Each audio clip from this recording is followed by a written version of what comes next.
o'clock. Today's news. It's CBS News on the Hour, sponsored by Progressive Insurance. I'm Matt Piper. Picture this. I love when the door opens and it's just, you're pushing it out of the way of the door. That's what it's like for a lot of people who live in the Denver area like he does. Feet and feet of snow falling there today, causing more than 40% of all flights to be canceled at Denver International. CBS's Dave Malkoff is in Golden, Colorado. This is a lot of snow to dump on one community at once. We haven't had a snowfall like this year, or if you go back to 2021, that's the only time that we've had a big snowfall like this in Denver. Netanyahu needs to go. That's the underlying message from the highest-ranking Jewish elected official in the U.S. Senate Majority Leader Chuck Schumer is calling for new leadership in Israel, calling the Prime Minister an obstacle to peace amid the Israel-Hamas war. He has been too willing to tolerate the civilian toll in Gaza, which is pushing support for Israel worldwide to historic lows. Israel cannot survive if it becomes a pariah. Vice President Harris visited an abortion clinic in Minnesota, highlighting what the Biden administration believes to be a key issue in the race for president. These attacks against an individual's right to make decisions about their own body are outrageous and in many instances just plain old immoral. Donald Trump was in court in Florida. His attorney is making arguments to get the classified documents case dismissed.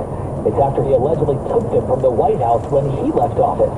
Legal analyst Jessica Levinson. What Trump's attorneys are arguing here is that it's unconstitutionally vague. They're arguing that he doesn't have notice of what the charges would be and what the actions are that are the basis of this complaint. It's owned by China, but former Treasury Secretary Steve Mnuchin says on CNBC he's assembling a team of investors to buy TikTok. I think it should be sold. I understand the technology. It's a great business, and I'm going to put together a group to buy TikTok. It's after the House just yesterday passed a bill that could ban the popular app in the U.S.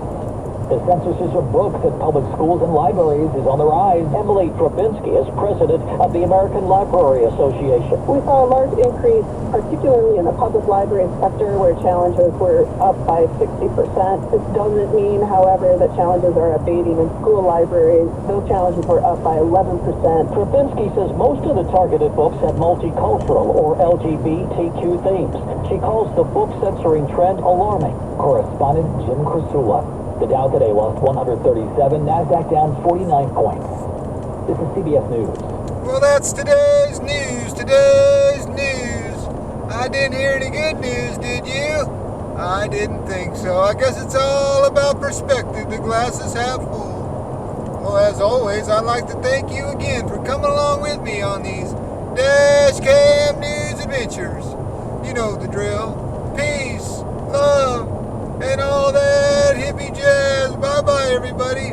It's 68 degrees here in Newark, California.